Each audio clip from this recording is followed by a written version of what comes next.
ఇప్పుడు సూర్యగ్రహణం వస్తుంది కాబట్టి అసలు ఎప్పుడు వచ్చింది మ్యామ్? అసలు ఈ సూర్యగ్రహణం వల్ల అసలు ఏ రాశుల వారికి ఎలా ఉండబోతుంది అంటారు?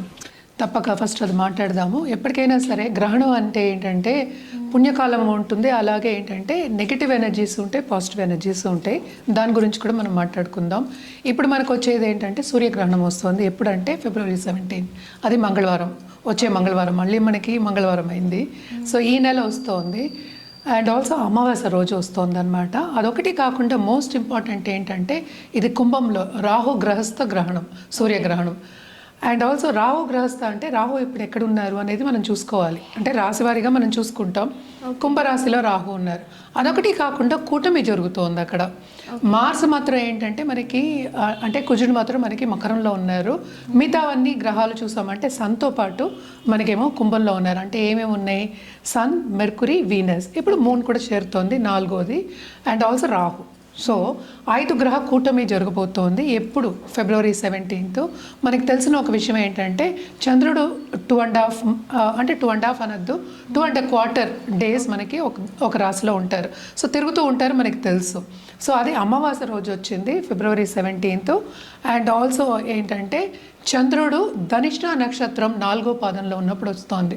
అంటే ఏంటి? జస్ట్ ఎంటర్ అయినప్పుడు, కుంభానికి ఎంటర్ అయినప్పుడు మనకి ఈ గ్రహణం అనేది వస్తుంది. సో జనరల్గా మనం చూసామంటే కూడా గ్రహణాలు మనకి యాన్యువల్ ఎక్లిప్సెస్ ఉంటాయి, 2 షువర్గా ఉంటాయి అన్నమాట. సో దీని తర్వాత మనకి ఏంటంటే వచ్చే పౌర్ణమి అంటే March 3కి ఏంటంటే మనకి చంద్రగ్రహణం ఉందన్నమాట. అది కేతు గ్రహస్థ వస్తుంది. కానీ రాహు కేతువులు కూడా మనకి ఏంటంటే ఎదురెదురే ఉంటారు కనుక సో 2 రాశులు ఎఫెక్ట్ అవుతాయి. సో బేసిక్గా ఏంటంటే గ్రహణం, ఈ గ్రహణం February 17 మనకి ఇండియాలో కనిపించట్లే. ఎక్కడ కనిపిస్తోంది అంటే అంటార్క్టికా దగ్గర కనిపిస్తోంది. And also ring of fire కూడా ఫామ్ అవుతోంది. అంటే మనం చూస్తూ ఉంటాం కదా, మనకి షాడో పడినప్పుడు అంటే ఏంటి, ఎర్త్ షాడో పడినప్పుడు లేకపోతే ఏదైనా మధ్యలో ఒక ప్లానెట్ వచ్చినప్పుడు మనకి షాడో పడుతుంది. అంటే ఏంటి, లైట్ అనేది మనకి ఎర్త్కి రాదనమాట. సో మూన్ జనరల్గా మధ్యలో వెళ్ళినప్పుడు మనకి షాడో పడుతుందన్నమాట. సో అదేంటంటే పూర్ణంగా, ఆల్మోస్ట్ పూర్ణంగా మనకి కనిపించబోతుంది. టోటల్ సోలార్ ఎక్లిప్స్ కింద కనిపించబోతోంది. సో అప్పుడే మనకి ఏంటంటే రింగ్ ఆఫ్ ఫైర్ అనేది కనిపిస్తుంది. ఇది కూడా ఎక్కడ కనిపిస్తుంది? ఎక్కువ అంటార్క్టికాలో కనిపిస్తుంది అనమాట. ఇండియాలో అయితే ఏమీ లేదు. బట్ జనరల్గా ఏంటంటే గ్రహణం వచ్చినప్పుడు అంతా మనం కొన్ని విధి విధానాలు మనం పాటిస్తూ ఉంటాం. సో ఏం పాటించాలి అనేది వెరీ ఇంపార్టెంట్. ఈసారి మనం ఎక్కువ పాటించక్కర్లే. బట్ జనరల్గా చూసాము అంటే ఎప్పుడు పాటించవలసింది ఏంటంటే అది పట్టుకున్నప్పుడు, అంటే గ్రహణం పట్టుకున్నప్పుడు స్నానం చేస్తాం, పట్టు విడుపప్పుడు స్నానం చేస్తాం. అదొకటి కాకుండా దర్భ మనం గ్రాస్ వేసుకుంటాం అనమాట అన్నిటి మీద, తినుబండాల మీద. ఎందుకని అంటే ఏంటంటే నెగిటివ్ ఫోర్సెస్ ఉంటాయి, పాజిటివ్ ఫోర్సెస్ ఉంటాయి. సో ఇవి రెండింటిని మనం కాపాడడానికి, ఫుడ్ని కాపాడడానికి మనం చేస్తూ ఉంటాం. అంటే ఏంటి, దర్భ వేస్తారు, అలాగే ఏంటి తులసి ఆకులు కూడా వేసుకుంటూ ఉంటారనమాట. అదొకటి కాకుండాను మనం ఏంటంటే ఆ టైంలో ఎక్కువ మనం ప్రతిష్టానం అవన్నీ కూడా చేయకుండాను అక్కడ కూర్చుని మనం ఏంటంటే హోమాలు కానీ పెద్ద పెద్ద పూజలు కానీ అవన్నీ చేసుకోకుండా ఆధ్యాత్మికంగా స్పిరిచువల్ గ్రోత్ మీద లేకపోతే మంత్రసిద్ధి మీద ఎక్కువ మనం కాన్సన్ట్రేట్ చేస్తామన్నమాట. ఇది బెస్ట్ టైం టు గెట్ మంత్రసిద్ధి. అంటే ఏంటి, సిద్ధులు పొందడానికి ఇది చాలా మంచి సమయం. మన సినిమాల్లో కూడా చూస్తూ ఉంటాం, నెగటివ్గా చూపిస్తూ ఉంటారు. సిద్ధులు వస్తాయి, ఎక్లిప్సెస్ వచ్చినప్పుడు సిద్ధులు వస్తాయి. ఎక్కువ మనకి ఏంటంటే నెగటివ్ ఫోర్సెస్ ఎక్కువ అవుతాయి కనుక మనకేంటి, ఆ ఫోర్సెస్ ఎక్కువ అవుతాయి కనుక మనం ఏదైనా ఒకటి చేయాలి అంటే కనుక చెయ్యొచ్చు అనేది మనకి సినిమాల్లోంచి చాలా చూస్తూ ఉంటాం. బట్ జనరల్గా చెప్పుకోవాలి అంటే కనుక తప్పక ఏంటంటే ఆ టైంలో మంత్రోపదేశం చేసుకోవచ్చు, తీసుకోవచ్చు కూడాను, ఒక గురిని పాటించవచ్చు. అదొకటి కాకుండా జపం కంటిన్యూస్గా తీసుకోవచ్చు. ఎందుకంటే ఆ టైంలో మనకి ఎనర్జీ అనేది అనుకూలంగా ఉంటుందన్నమాట సిద్ధులు పొందడానికి కానీ, మంత్రం ఉపదేశాలు తీసుకోవడానికి కానీ. సో అదేంటంటే అమృతకాలం, అంటే ఏంటి, మంచి కాలం కింద మనం చెప్పుకుంటూ ఉంటాం అన్నమాట. ఇది ఈ గ్రహణం ఎప్పటి నుంచి ఎప్పటి వరకు ఉంది అంటే మధ్యాహ్నం 3 నుంచి 3:30 అనుకుందాము. రాత్రి 7:57 అలాగే 8 వరకు ఉంది. ఆల్మోస్ట్ 4 hours ఉంటుంది. లేదు, పాటించక్కర్లేదు. ఇప్పుడు పట్టు విడుపు అక్కర్లేదు, ముందు స్నానం అక్కర్లేదు. ఇవన్నీ జనరల్గా చెప్పుకోవడం ఎందుకంటే తెలియాలి ప్రేక్షకులకి అని చెప్పడం అనేది జరుగుతుంది అనమాట. ఇండియాలో కనిపించదు కనుక మనకి ఏంటంటే మనం ఏమీ చేయక్కర్లేదు. మామూలుగా ప్రతిష్టానం చేసుకోవచ్చు, పూజలు చేసుకోవచ్చు, అన్నీ చేసుకోవచ్చు, ప్రాబ్లం ఏమి ఉండదు అనమాట. బట్ జనరల్గా మనం చెప్పేది ఏంటంటే ఇంకో జాగ్రత్త జాగ్రత్త ఎప్పటికైనా చెప్పేది ప్రెగ్నెంట్ ఉమెన్కి చెప్తూ ఉంటాం. కడుపుతున్న వాళ్ళు పడుకునే ఉండాలి, కదలకూడదు, ఇవన్నీ చెప్తూ ఉంటారు గ్రహణం టైంలో. ఎస్పెషలీ సోలార్ ఎక్లిప్స్ వచ్చినప్పుడు ఎక్కువ చెప్తూ ఉంటాం అనమాట. ప్రభావం ఎక్కువ ఉంటుంది, ఆ ఫోర్సెస్ది, ఆ ఎనర్జీస్ది ఎక్కువ ఉంటుందని చెప్తూ ఉంటాం. ఈ టైంలో ఏంటంటే జాగ్రత్త తీసుకోవాల్సింది ఏంటంటే ప్రెగ్నెంట్ ఉమెన్ అంటే ఏంటి, కడుపుతున్న వాళ్ళు, నిండు గర్భిణీలు కొంచెం ఎండ దగ్గరికి వెళ్లకుండా ఉంటే, ఎండలో వెళ్లకుండా ఉంటే చాలు అని చెప్పడం జరుగుతుంది. అంటే ఏంటి, ఏదైనా చేయొచ్చు, టీవీ చూడొచ్చు, తినచ్చు, అన్నీ చేయొచ్చు. ఎందుకంటే ఇక్కడ కనిపించట్లా. మనం ఇందాక చెప్పిందంటే జనరల్గా ఏం చేయాలో నేను చెప్పడం జరిగింది అనమాట. ఏదైనా చేయొచ్చు, కానీ సన్కి డైరెక్ట్గా ఎక్స్పోజ్ అవ్వద్దు. ఎందుకని ఇది చెప్తున్నాం అంటే, ఎక్కడైనా సరే ఇది మన లోకమే కదా, మనం ఈ లోకంలోనే ఉన్నాం. మనకున్నది ఒకటే సన్, మనకే 100 సన్లు లేవు కదా. ఒక గ్రహం గురించే మనం మాట్లాడుతాం, సన్ గ్రహం. అంటే సూర్య ఎక్లిప్స్ అవుతుంది, అంటే సోలార్ ఎక్లిప్స్ అవుతుంది, ఒకటే కదా మరి గ్రహం. సో దాని ప్రభావం, రేస్ అనేది, ఎనర్జీ అనేది ఎక్కడైనా అలాగే ఉంటుంది కదా. సో మనకి కనిపించకపోయినా ఆ రేస్, ఆ ఎనర్జీ మనకి ఇక్కడికి వచ్చినప్పుడు, ఇండియాకి వచ్చినప్పుడు కూడా కొంతవరకు ప్రభావితం అవుతుంది. అండ్ ఆల్సో నెగిటివ్ ఎనర్జీ మనకు వచ్చే ఛాన్సెస్ ఉన్నాయి. సో ఎందుకు ఛాన్స్ తీసుకోవడం అనేది మనం ఇవన్నీ చెప్పడం జరుగుతుంది అనమాట. సో జనరల్గా మనం చూసామంటే గర్భిణీ స్త్రీలు బయటకు వెళ్ళకూడదు, ఇవన్నీ చెప్తూ ఉంటాం, జాగ్రత్తలు చెప్తున్నాం. అది ఇది తుంచకూడదు, ఇలాంటివన్నీ చెప్తూ ఉంటాం. అదే, సో ఇప్పుడు పడుకోమని చెప్తారు, అసలు కదలకూడదు అని చెప్తూ ఉంటారు అనమాట. ఇవన్నీ ఏమీ అవసరం లేదు, ఎండలో వెళ్ళొద్దు. ఎందుకంటే ఇది కూడా మనకి ఏంటంటే ఆఫ్టర్నూన్ వస్తుంది. సో మనకి సన్సెట్ అయ్యే టైం అంటే 6 o'clock అనుకుందాము. సన్సెట్ అయ్యే వరకు అంటే ఏంటి, ఒక 2 గంటలే కదా. సో ఈ టైంలో తినచ్చు, ఏదైనా చేసుకోవచ్చు అనమాట, ప్రాబ్లం ఏమి ఉండదు. పూజలు కూడా చేసుకోవచ్చు. కానీ ఇవన్నీ ఏం చేస్తాము, గ్రహణం ఇక్కడ కనిపించినప్పుడు, మన ప్రదేశంలో కనిపించినప్పుడు ఎప్పటికైనా సరే ఇవన్నీ అంటే ప్రతిష్ఠ చేయడం కానీ, పూజలు చేయడం కానీ, అలాగే ఏంటంటే మనం తినడం కానీ ఇవన్నీ ఏమీ చేయమన్నమాట. సో జనరల్గా ఏంటంటే స్నానాలు చేస్తాం, అదొకటి కాకుండా దానం ఇవ్వడం చెప్తాం. ఈ టైంలో మనకి ఇక్కడైనా సరే, మనకి ప్రపంచంలోనే జరుగుతుంది కనుక దానం ఇవ్వడం అనేది వెరీ ఇంపార్టెంట్. ఏదైనా సరే తెల్ల వస్తువులు దానం ఇవ్వమని చెప్తాం అనమాట. అంటే బట్టలు అవ్వచ్చు, అలాగే బియ్యం అవ్వచ్చు, అలాగే ఏంటంటే ప్రతిమ, సిల్వర్లో చేసిన ప్రతిమ. ఏం ప్రతిమ, స్నేక్ది. అంటే మనకేంటో ఒక పావు ప్రతిమ ఉంటుంది, అది తీసుకెళ్ళి మనం దానం ఇవ్వడం అనేది ఆన్మాయితీ అనమాట. అదొకటి కాకుండా అర్ఘ్యం ఇవ్వడం, సూర్యుడికి అర్ఘ్యం ఇవ్వడం జనరల్గా మనం ఎప్పుడు చేస్తున్న ఒక పద్ధతి. సో ఇది కంటిన్యూస్గా చేసుకోవచ్చు. కానీ ఇదివరకు ఏం చేసేవాళ్ళు అంటే, గ్రహణం ముందు అన్నీ ఏంటంటే మనం సర్దేసి పెట్టేసుకుని, అన్ని గర్భలు వేసేసి, అన్ని దర్భలు వేసేసుకుని రెడీ పెట్టుకుంటాం. ఇదేంటంటే ఊరగాయలు అవన్నీ ఏంటంటే ఇదివరకు ఫ్రిడ్జ్లో అవి ఉండేవి కాదు. సో ఊరగాయలు కానీ, పళ్ళు కానీ అవన్నీ ఏమి పడేసుకోలేము కదా. సో దాని మూలనే ఏంటంటే పళ్ళుకి ఏమి ఉండదు, నెయ్యికి ఏమి ఉండదు, పెరుగుకి ఏమి ఉండదు అని చెప్తూ ఉంటాం అనమాట. జనరల్గా మనం చూసామంటే మనం చేసిన వస్తువులు, అన్నం కానీ అంటే ఏంటి, మనం వండుకున్న వస్తువులు. సో గ్రహణం అయిన తర్వాత స్నానం చేసి వండుకునేవాళ్ళు, దాని తర్వాతే తినేవాళ్ళు. అది వాట్ ఎవర్ దానికి ముందు ఉన్నదేమో అంటే ఏంటంటే ఇదివరకు ఎవ్రీడే చేసుకుని తినడం అనేది అలవాటే. అంటే పూటకి వండుకునేవాళ్ళు కదా. సో పొద్దున్నది సాయంత్రం తినడం కానీ అలాంటివి ఎక్కువ చేసేవాళ్ళు కాదు.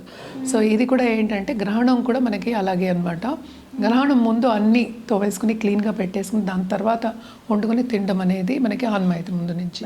చిన్న డౌట్, ఇప్పుడు అసలు ఈ గ్రహణాలకి మనం ఫుడ్ తినడానికి ప్లస్ ఈ ప్రెగ్నెంట్ లేడీస్కి అసలు వీటన్నిటికీ ఏంటి మేడం రిలేషన్? Negative energy. ఇప్పుడు ఏదైనా నెగిటివ్ ఎనర్జీ వచ్చిందంటే కనుక, అంటే నెగిటివ్ ఎనర్జీ ప్రభావం అంటే energy, we are all energy, energy field అంటాం. సో మనం కూడా ఎనర్జీయే కనుక, సపోజ్ ఏదైనా నెగిటివ్ ఎనర్జీ వచ్చిందని, ఎందుకంటే ఇది షాడో పడుతుంది. అండ్ గ్రహాలు కూడా మనం మాట్లాడుకుంటే రాహు, కేతు షాడో గ్రహాలు. And also they are malefics, అంటే ఏంటి, చెడు చేసే గ్రహాలు. సో జనరల్గా మనకి ఏంటంటే ఇప్పుడు ఫుడ్ ఎప్పటికైనా సరే అది కూడా ఎనర్జీయే, కరెక్ట్. సో వండుకున్న ఫుడ్ కూడా దానికి ఒక ఎనర్జీ ఉంటుంది. ఎప్పటికైనా సరే మనం అన్నం పరబ్రహ్మ స్వరూపం అంటాం. సో దేవుళ్ళలాగా చూస్తాం అనమాట. సో మనం ఏదైనా సరే ప్రతిష్ఠ చేయొద్దు, పూజా గది కూడా మనం క్లీన్ చేసుకుంటాం అంటే గ్రహణం అయిన తర్వాత. సో అన్నీ కడుక్కుంటారు, అంటే విగ్రహాలు కడుక్కుంటారు, అన్నిటికీ మళ్ళీ ఏంటంటే బొట్లు పెట్టుకుంటారు తుడుచుకుని, ఇవన్నీ చేసేవాళ్ళు అనమాట. సో పాజిటివ్గా మనం చూసేది ఫుడ్ కూడా. ఇప్పుడు ప్రెగ్నెంట్ ఉమెన్ అంటే కనుక ఏంటంటే వాళ్ళకి పుట్టబోయే బిడ్డ అంటే అది ఆ మొగాళ్ళు అవ్వచ్చు, ఆడవాళ్ళు అవ్వచ్చు, ఎవరైనా సరే, బాయ్ ఆర్ గర్ల్ అవ్వచ్చు, వాళ్ళకు కూడా పాజిటివ్ ఎనర్జీ వెళ్ళాలి, డిఫార్మిటీస్ ఏమీ ఉండకూడదు. ఓకే. కరెక్ట్. సో ఎప్పటికైనా సరే బాగుండాలి అని మనం సనాతన ధర్మంలో ఎప్పుడైనా చెప్తూ ఉంటాం. అంటే మళ్ళీ ముందుకెళ్ళి ఏంటంటే పంట పండించాలి అంటే ఏంటి, ఈ పిల్లలు కూడా ముందుకెళ్ళి మంచి గృహస్థులు అయ్యి అండ్ ఆల్సో ఈ ప్రపంచానికి మంచి చేసేవాళ్ళు అవ్వాలి, అటు మెంటల్గా అండ్ ఫిజికల్గా బాగుండాలి అని చెప్పడానికి మనం ఈ టైంలో ఇవన్నీ చెప్తూ ఉంటాం అనమాట. అంటే ఏంటి, బాగుండాలి, వాళ్ళకి ఏం కావాలి, ఎప్పుడైనా బ్లెస్సింగ్స్ కావాలి. కరెక్ట్. సో ఏమి నెగిటివ్ అవ్వకూడదు అని చెప్పడానికి ఇదే చాలా ఎగ్జాంపుల్స్ కూడా ఉన్నాయి. అంటే ఏంటి, తుంచిన వాళ్ళకి డిఫార్మిటీస్ వచ్చాయి పిల్లలకి అని అందరిది మనం తీసుకోలేము, బట్ మనకి ఎప్పటికైనా సరే prevention is better then cure. So ఇవన్నీ ప్రివెంట్ చేయడానికి మనం చెప్తూ ఉంటాం. Food is also like that. అంటే ఏంటి, ఫ్రెష్గా చేసుకుని తినడం, ఆ నెగటివ్ ఎనర్జీ ఇది మనం ఎందుకు తినాలి అన్న ఒక ఉద్దేశం మీద ఇది పెద్దవాళ్ళు మనకు చెప్పారు. ఇప్పుడు నేను చెప్పింది కాదు, మిగతా వాళ్ళు చెప్పింది కాదు, ఇవన్నీ పెద్దవాళ్ళు చెప్పిన ఒక పద్ధతి అనమాట. సో పద్ధతి పాటిస్తున్నాం. సో జనరల్గా ఇది అయిపోయిన తర్వాత కూడా మనం ఏంటంటే మనం దానం ఇవ్వడం అనేది మనం చేస్తుంటాం. ఇందాక నేను చెప్పినట్టు ఒక ప్రతిమ బియ్యం 1.1 kgs బియ్యం ఇస్తారనమాట. సో నెక్స్ట్ మనం మాట్లాడుకోవాల్సింది ఏ రాశి వాళ్ళకి బాగుంది, ఏ రాశి వాళ్ళకి అంత బాగాలేదు అనేది మాట్లాడుకోవాలి. జనరల్గా మనం చూసాము అంటే కనుక ఎప్పటికైనా సరే 3, 6, 11లో ప్లానెట్స్ ఉంటే బాగానే ఉంటుంది. అంటే రాశి వారీగా మనం చెప్పేది దాంట్లో గోచరం అయినప్పుడు బాగుంటుందని చెప్పుకుంటూ ఉంటాం అనమాట. కానీ గ్రహణానికి ఏంటంటే ఇక్కడ కూటమి కూడా అవుతోంది. సో వీటికి మళ్ళీ ఏంటంటే ఓనర్షిప్ చూసుకోవాలి. అంటే ఏ రాశికి ఓనర్, అంటే ఇప్పుడు మార్స్ ఉన్నారు, అంటే కుజుడు ఉన్నారు, కుజుడేమో మనకి మకరంలో ఉన్నారు. దేనికి ఓనర్ ఆయన ఏరీస్ అంటే ఏంటి, మేషానికి, అలాగే మనకి స్కార్పియో వృచ్చికానికి.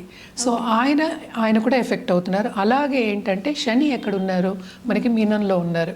సో ఈ రెండు కూడా కొంతవరకు నెగిటివ్ ప్లానెట్స్, పాపగ్రహాల కింద మనం తీసుకుంటాం ఎక్కువ. అంటే ఏంటి, ఒక్కొక్క జాతకం పట్టే పాపగ్రహాలు అండ్ శుభగ్రహాలు అని తీసుకోవడం. బట్ జనరల్గా మనం చూసామంటే స్వభావాలు అంత మంచివి కాదని చెప్తూ ఉంటాం అనమాట. సో గ్రహ స్వభావాలు. చిన్న డౌట్ మ్యామ్, అంటే ఈ సూర్యగ్రహణం గ్రహణాల ఎఫెక్ట్ కూడా రాసుల మీద కూడా పడే అవకాశం ఉంటుంది అంతే కదా. ఏ రాశి మీద ఇప్పుడు గ్రహణం వస్తుందో దాన్ని బట్టి మనం మాట్లాడుకుంటున్నాం. సో ధనిష్ట 4 అంటే కుంభంలో అవుతుంది, రాహు ఎక్కడుంటే అక్కడ అవుతుంది, కేతు ఎక్కడుంటే అక్కడ అవుతుంది. సో రాశిలోనే ఉంటాయి, అవి ఎక్కడికి వెళ్తాయి. సో ఆ గ్రహాలన్నీ అవి రెండు మంచి గ్రహాలు, పాపగ్రహాలు కనుక. అలాగే ఈ గ్రహణం కూడా వచ్చేది కుంభంలో. సో అటు ఇటు కూడా పాపగ్రహాలు ఉన్నాయి కనుక సో కొంచెం ఎఫెక్ట్ అనేది ఎక్కువ ఉంటుంది అని చెప్పడం జరుగుతుంది అనమాట. ఇవన్నీ ఏంటంటే సూచనలు. దేని మీద ఎక్కువ ఎఫెక్ట్ పడతాయంటే జనరల్గా మనకి ఇప్పుడు వార్ వచ్చే సూచనలు చెప్తూ ఉంటారు. అంటే జన నష్టం అయ్యే సూచనలు మనం చెప్తున్నాం అనమాట. సో ఎక్కడైనా సరే వాల్కనోస్ ఇది అవ్వడం కానీ, ఎర్త్క్వేక్స్ రావడం కానీ, లేకపోతే ఫైట్స్ అవ్వడం కానీ, లేకపోతే జన నష్టం అలాగే ఆస్తి నష్టం కలిగే ఒక సూచన మనం చెప్పడం అనేది జరుగుతుంది జనరల్గా మనం చెప్పాలి అంటే. అలాగే పొలిటికల్గా కూడా కొంతమంది పైకి వచ్చే ఛాన్సెస్ ఉంటాయి, కొంతమంది ఏమో కిందకి పడిపోయే, అసలు కంప్లీట్గా పడిపోయే ఛాన్సెస్ మనం చూస్తున్నాం. అదొకటి కాకుండాను మనకి మెటల్స్ కానీ, లేకపోతే సపోజ్ ఇప్పుడు కమోడిటీస్ ఉన్నాయి, అవన్నీ ఎక్కువ అయ్యే ఛాన్సెస్ మనకి ఎక్కువ కనిపిస్తున్నాయి. అంటే గోల్డ్, సిల్వర్ మనకి తెలుసు ఆల్రెడీ ఎక్కువ అవుతున్నాయి, బాగా ఎక్కువ అవుతున్నాయి. ఈ కూటమి కూడా జరుగుతోంది కనుక అదొక్కటి కాకుండా జూపిటర్ దృష్టి అనేది మనకి కుంభం మీద ఉంది కనుక మనం చూసామంటే అంటే ఎప్పటికైనా సరే రాహు జూపిటర్ కలయిక ఉంటే గోల్డ్ కానీ మెటల్స్ కానీ ఎక్కువ అయ్యే ఛాన్స్, ఇప్పుడు కాపర్ కూడా ఎక్కువ అయ్యే ఛాన్సెస్ మనకి ఎక్కువ కనిపిస్తున్నాయి. సో ఎలా ఎఫెక్ట్ అవుతుంది అది, ఇదేంటంటే హ్యుమానిటీ మీద ఎఫెక్ట్ ఇస్తుంది, హ్యూమన్స్ మీద. అంటే ఏంటి, కొంతమందికి చాలా మటుకు ప్రెషర్ ఉంటుంది, ఫైనాన్షియల్ ప్రెషర్, కొంతమంది పైకి రాలేరు, బిజినెస్ ప్రపోర్షన్స్ తగ్గిపోతాయి. అంటే ఏంటి, స్తంభించిపోయే ఛాన్సెస్ కూడా మనకి ఎక్కువ కనిపిస్తాయి అన్నమాట.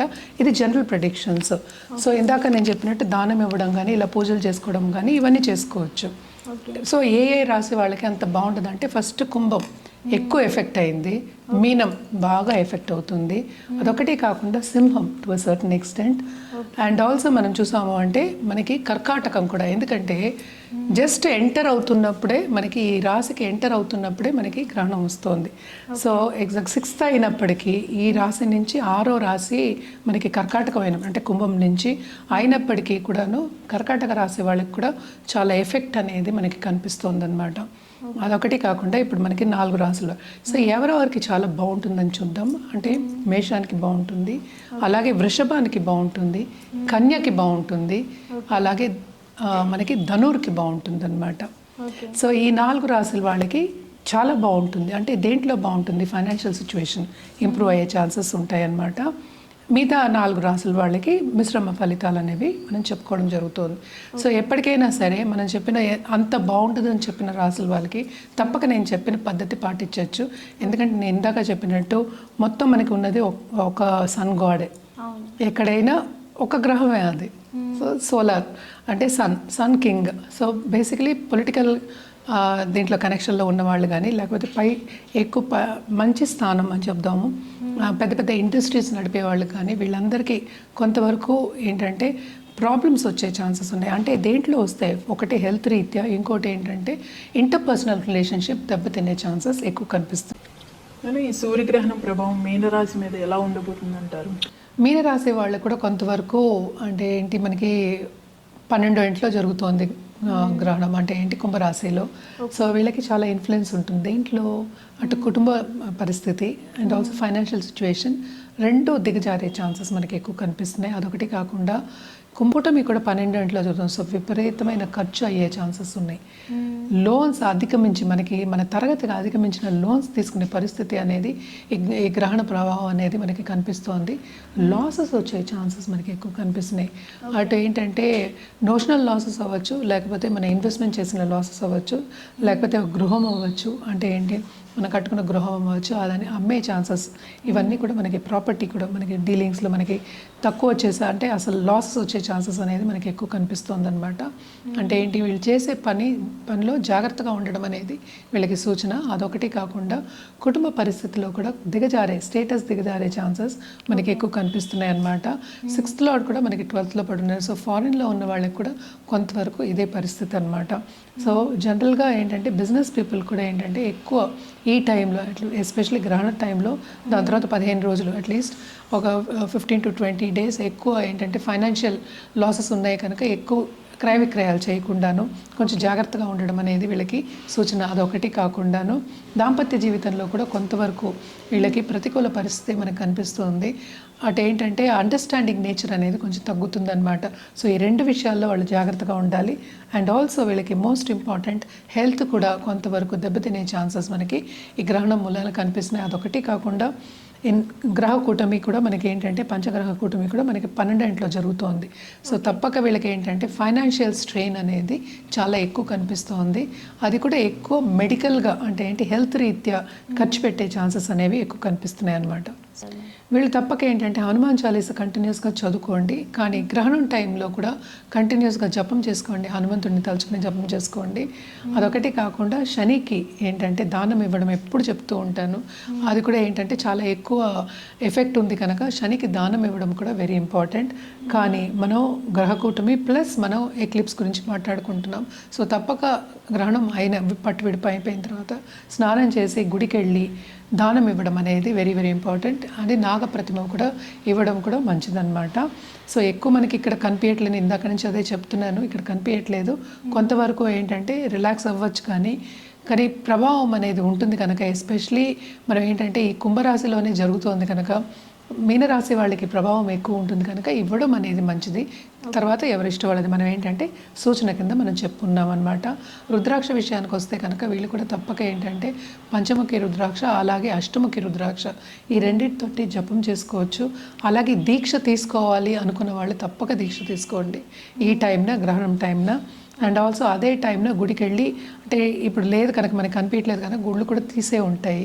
సో తప్పక వెళ్ళి గుళ్ళోకి వెళ్ళి మనం ప్రే చేసుకోవడం కానీ వర్షిప్ చేసుకోవడం కానీ చాలా చాలా మంచిదన్నమాట. ఇవన్నీ చేసుకుంటే ఏమవుతుంది, పాజిటివ్ బ్యాంక్ బ్యాలెన్స్ ఎక్కువ అవుతుంది. సో తప్పక ఎప్పటికైనా ఏంటంటే మనకి పాజిటివిటీ రావాలి కనుక ఇవన్నీ చేసుకోవడం అనేది మంచిది.